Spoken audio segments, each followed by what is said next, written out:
दोस्तों, मान लो आपने पूरी प्लानिंग के साथ एक ट्रेड लिया। एंट्री सही थी, रिस्क तय था, स्टॉप लॉस भी वही था जो आपके प्लान में लिखा था। लेकिन फिर भी ट्रेड लॉस में बंद हो गया। अब अगले ही मिनट वही सेटअप फिर से बनता है, वही रूल्स है, वही अपॉर्चुनिटी है।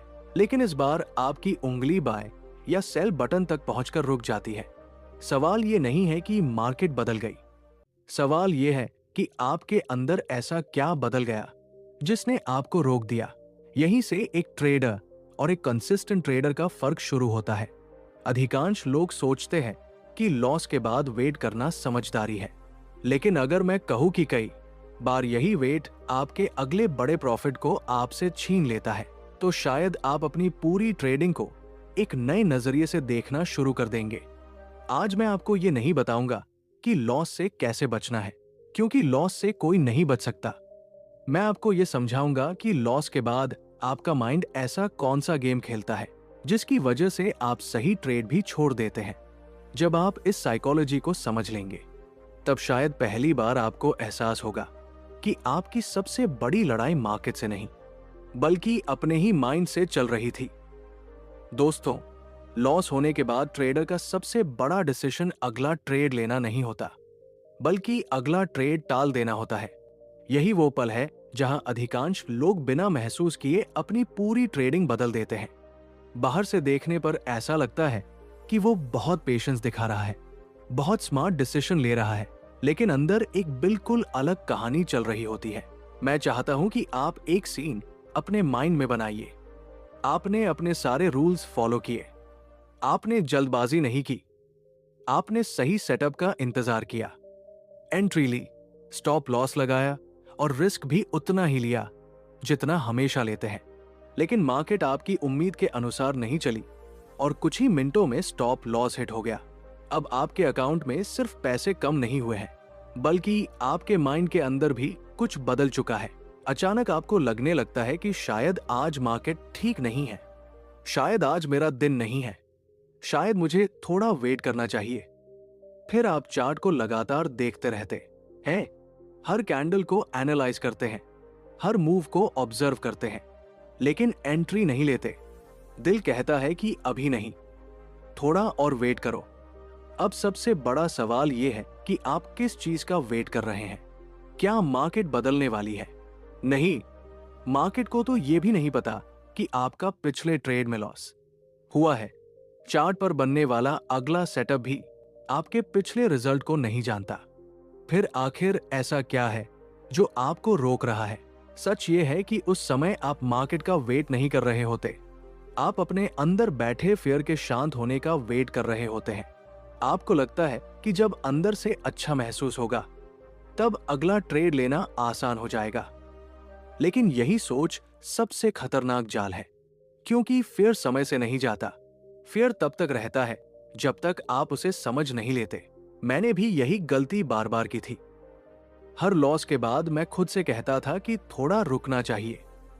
मुझे लगता था कि मैं डिसिप्लिन दिखा रहा हूं, लेकिन धीरे धीरे मुझे समझ आया कि मैं डिसिप्लिन नहीं, बल्कि अपने फियर को फॉलो कर रहा था। दोनों चीजें बाहर से बिल्कुल एक जैसी दिखती हैं। दोनों में ट्रेडर ट्रेड नहीं लेता, लेकिन उनके पीछे की वजह पूरी तरह अलग होती है।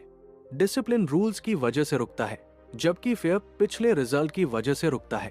यहीं से ट्रेडिंग का सबसे बड़ा भ्रम शुरू होता है। जब आप बार बार फियर की वजह से रुकते हैं, तो आपका ब्रेन एक नया पैटर्न सीख लेता है। वो हर लॉस के बाद आपको सिग्नल देने लगता है कि मार्केट डेंजरस है। धीरे धीरे ये सिर्फ एक आदत नहीं रहती, बल्कि आपकी आइडेंटिटी बन जाती है। फिर चाहे सामने कितना भी अच्छा सेटअप क्यों न हो, आपकी उंगली बाय या सेल बटन तक पहुंचकर रुक जाती है। बाद में वही ट्रेड आपके सामने बड़े प्रॉफिट में चला जाता है, और तब आपको लगता है कि मार्केट ने मौका छीन लिया, जबकि सच्चाई ये होती है कि मौका मार्केट ने नहीं, आपके फियर ने छीना था। लेकिन अब एक और गहरा सवाल उठता है, अगर लॉस के बाद वेट करना हमेशा गलत नहीं है, तो फिर एक प्रोफेशनल ट्रेडर कैसे पहचानता है कि उसे रुकना चाहिए या तुरंत अगले वैलिड सेटअप के लिए तैयार रहना चाहिए? आखिर दोनों के बीच असली फर्क क्या है? यहीं पर ट्रेडिंग साइकोलॉजी का सबसे महत्वपूर्ण हिस्सा शुरू होता है। अधिकांश ट्रेडर्स ये मानते हैं कि उनका सबसे बड़ा दुश्मन मार्केट है। कोई कहता है कि वॉलेटिलिटी ज्यादा थी, कोई कहता है कि न्यूज की वजह से लॉस हुआ, और कोई अपनी स्ट्रैटेजी को दोष देता है। लेकिन सच्चाई यह है कि बहुत बार लॉस के बाद जो सबसे बड़ा बदलाव आता है वो मार्केट में नहीं, बल्कि हमारे माइंड के अंदर आता है। जब भी आपको लॉस होता है, आपका ब्रेन उसे सिर्फ पैसों का नुकसान नहीं मानता, वो उसे एक इमोशनल इवेंट की तरह रिकॉर्ड करता है। उसे लगता है कि जो दर्द अभी महसूस हुआ है उससे बचना जरूरी है। यही कारण है कि अगली बार जब बिल्कुल वैसा ही सेटअप बनता है तो आपका ब्रेन आपको धीरे से रोकने लगता है। वो कहता है, थोड़ा वेट कर लो, अभी एंट्री मत लो, कहीं फिर से लॉस हो गया तो। ये आवाज इतनी सामान्य लगती है कि हमें महसूस भी नहीं होता कि डिसीजन हम नहीं, हमारा फेयर ले रहा है। मैंने अपने शुरुआती दिनों में यही गलती सबसे ज्यादा की। मुझे लगता था कि मुझे पहले अपना सेल्फ कॉन्फिडेंस वापस लाना होगा, उसके बाद ही अगला ट्रेड लेना चाहिए। मैं घंटों चार्ट के सामने बैठा रहता था, हर कैंडल को देखता था, हर ब्रेकआउट को एनालाइज करता था। लेकिन जैसे ही एंट्री लेने का समय आता, मेरा हाथ रुक जाता। मैं खुद से कहता, अभी नहीं, थोड़ा और कंफर्म होने दो, और फिर वही ट्रेड बिना मेरे कई पॉइंट्स चल देता था। उस समय मुझे लगता था कि मैंने रिस्क बचा लिया, लेकिन बाद में समझ आया कि मैंने रिस्क नहीं बचाया था, मैंने अपॉर्चुनिटी खो दी थी। क्योंकि मैं मार्केट को नहीं पढ़ रहा था, मैं अपने पिछले लॉस की यादों को पढ़ रहा था। यही एक बहुत बड़ी बात समझनी जरूरी है। मार्केट कभी भी आपको याद नहीं रखती। उसे फर्क नहीं पड़ता कि आपने पिछले 5 ट्रेड जीते हैं या हारे हैं। हर नई कैंडल एक नई इंफॉर्मेशन लेकर आती है, हर नया सेटअप एक नई प्रोबेबिलिटी होता है। लेकिन हमारा माइंड हर नए सेटअप की तुलना पिछले लॉस से करने लगता है। यही तुलना हमारी सबसे बड़ी कमजोरी बन जाती है। धीरे धीरे मैंने अपने अंदर एक बदलाव करना शुरू किया। मैंने खुद से कहना शुरू किया कि मेरा काम हर ट्रेड को जीतना नहीं है, मेरा काम सिर्फ अपने रूल्स को रिपीट करना है। अगर मेरा सेटअप वही है, अगर मेरा रिस्क मैनेजमेंट वही है, और अगर मेरा प्लान नहीं बदला है, तो सिर्फ इसलिए एंट्री छोड़ देना कि पिछले ट्रेड में लॉस हुआ था। ये लॉजिक नहीं, सिर्फ इमोशन है। उस दिन मुझे पहली बार एहसास हुआ कि कॉन्फिडेंस जीतने से नहीं आता। कॉन्फिडेंस तब बनता है जब आप लगातार अपने प्रोसेस पर भरोसा करना सीखते हैं। अगर आपका भरोसा रिजल्ट पर होगा तो एक लॉस आपको हिला देगा, लेकिन अगर आपका भरोसा प्रोसेस पर होगा तो 10 लॉस भी आपकी डिसिप्लिन नहीं तोड़ पाएंगे। लेकिन यहां एक और सवाल खड़ा होता है, अगर हर ट्रेड एक नई प्रोबेबिलिटी है और पिछले ट्रेड का अगले ट्रेड से कोई संबंध नहीं है, तो फिर हमारा ब्रेन बार बार दोनों को जोड़ क्यों देता है? आखिर ऐसा कौन सा मेंटल ट्रैप है जो एक अच्छे ट्रेडर को भी अपने ही रूल्स तोड़ने पर मजबूर कर देता है? यहीं से मेरी सोच पूरी तरह बदलनी शुरू हुई। एक दिन मैंने अपने ट्रेडिंग जर्नल को खोला और पिछले कई महीनों के ट्रेड्स को ध्यान से देखना शुरू किया। मैं ये जानना चाहता था कि आखिर मेरी सबसे बड़ी गलती कहाँ हो रही है। शुरुआत में मुझे लगा कि शायद मेरी स्ट्रैटेजी में कोई कमी होगी, शायद मेरी एंट्री सही नहीं होगी, या शायद मुझे और इंडिकेटर्स जोड़ने की जरूरत होगी। लेकिन जितना गहराई से मैंने अपने रिकॉर्ड्स को देखा, उतना ही एक चौंकाने वाला सच मेरे सामने आता गया। मैंने पाया कि मेरे सबसे बड़े लॉस गलत सेटअप की वजह से नहीं हुए थे। मेरे सबसे बड़े नुकसान उस समय हुए थे जब मैंने सही सेटअप होने के बावजूद ट्रेड लिया ही नहीं। और मैंने ट्रेड इसलिए नहीं छोड़ा था क्योंकि सेटअप खराब था, मैंने उसे इसलिए छोड़ा था क्योंकि उससे पहले मुझे लॉस हुआ था। यही मैंने खुद से एक सवाल पूछा जिसने मेरी पूरी ट्रेडिंग बदल दी। अगर मेरा सेटअप वही है, मेरा रिस्क वही है, मेरा ट्रेडिंग प्लान वही है, तो सिर्फ पिछले ट्रेड का रिजल्ट बदल जाने से मेरा अगला डिसीजन क्यों बदल रहा है? इस सवाल का जवाब आसान नहीं था, लेकिन धीरे धीरे मुझे समझ आने लगा कि मेरा ब्रेन हर ट्रेड को एक दूसरे से जोड़ रहा था, जबकि मार्केट ऐसा कभी नहीं करती। मार्केट के लिए हर नया मोमेंट बिल्कुल नया होता है, लेकिन हमारा माइंड पुराने दर्द को नए मौके पर चिपका देता है। यही सबसे बड़ा मेंटल ट्रैप है। इसे समझने के लिए एक आसान उदाहरण सोचिए। अगर आपने एक कॉइन हवा में उछाला और पहली बार हेड आया, तो क्या दूसरी बार टेल आना तय हो जाता है? बिल्कुल नहीं। हर टॉस अपने आप में नया होता है, उसका पिछले टॉस से कोई संबंध नहीं होता। ठीक यही प्रिंसिपल ट्रेडिंग पर भी लागू होता है। हर ट्रेड एक इंडिपेंडेंट इवेंट है। पिछले ट्रेड का रिजल्ट अगले ट्रेड का भविष्य तय नहीं करता, लेकिन हमारा ब्रेन स्टैटिस्टिक्स से ज्यादा मेमोरीज पर भरोसा करता है। उसे पिछले लॉस की फीलिंग याद रहती है, इसलिए जैसे ही नया सेटअप बनता है, वो कहता है पिछली बार भी ऐसा ही सेटअप था और लॉस हुआ था, इस बार मत करना।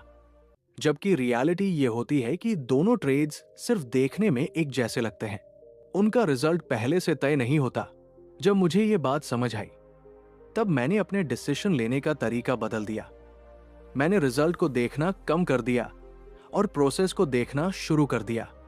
अब मैं खुद से सिर्फ एक सवाल पूछता था, क्या ये सेटअप मेरे रूल्स के अनुसार है?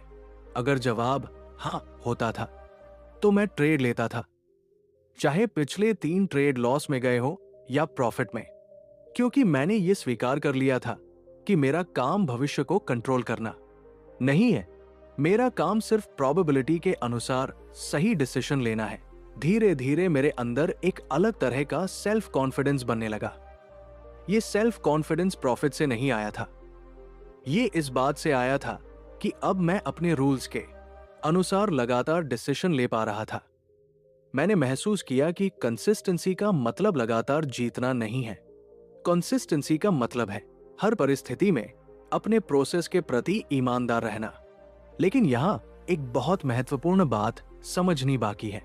अगर हर ट्रेड वास्तव में इंडिपेंडेंट है, तो क्या लॉस के तुरंत बाद बिना रुके अगला ट्रेड लेना हमेशा सही डिसीजन होता है? या फिर कुछ ऐसी परिस्थितियां भी होती हैं जहां रुकना ही सबसे समझदारी भरा कदम होता है? आखिर एक प्रोफेशनल ट्रेडर इन दोनों में फर्क कैसे करता है? यहीं पर अधिकांश ट्रेडर्स सबसे बड़ी गलतफहमी का शिकार हो जाते हैं। वे ये मान लेते हैं कि लॉस के बाद तुरंत अगला ट्रेड लेना हमेशा गलत है, जबकि सच्चाई इससे कहीं ज्यादा गहरी है।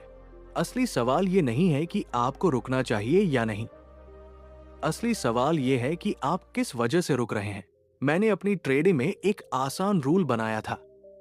अगर मेरा लॉस इसलिए हुआ क्योंकि मैंने अपने रूल्स तोड़े, बिना सेटअप के एंट्री ली, ओवर ट्रेडिंग की या इमोशन में आकर रिस्क बढ़ा दिया, तो मैं तुरंत ट्रेडिंग रोक देता था।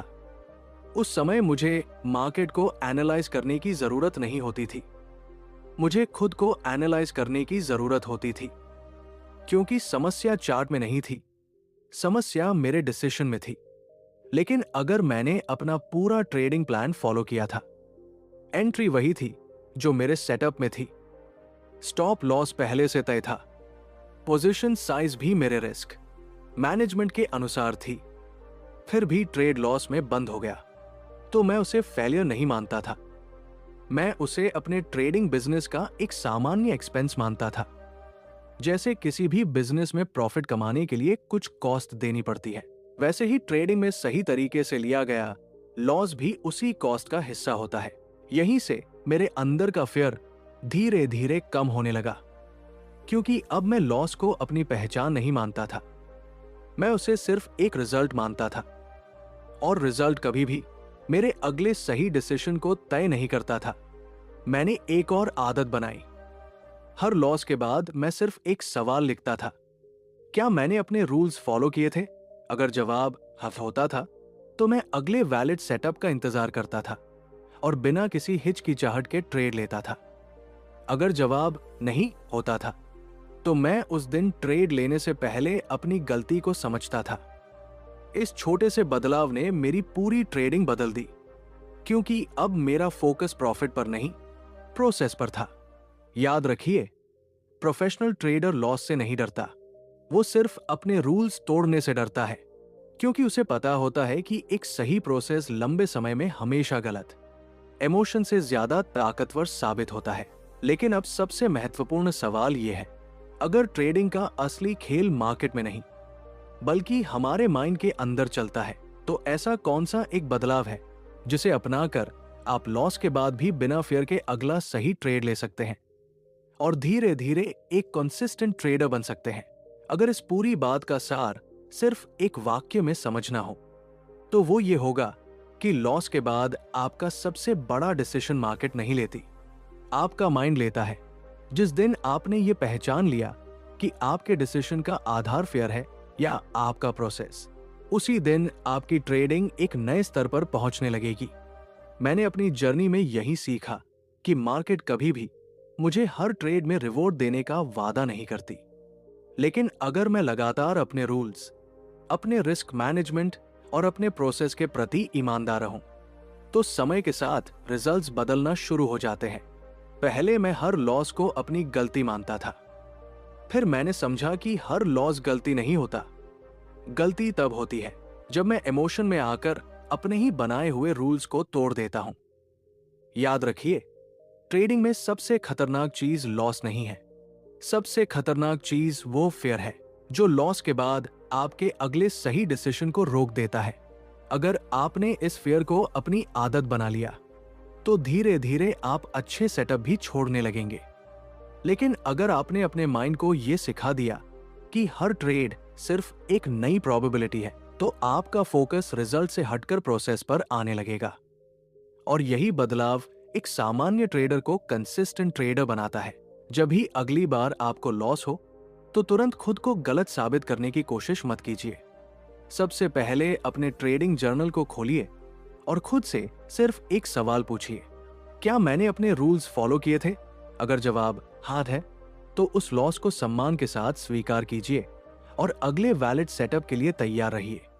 अगर जवाब नहीं है तो मार्केट को दोष मत दीजिए, अपनी गलती को समझिए, उसे लिखिए और यह तय कीजिए कि वही गलती दोबारा नहीं दोहराएंगे।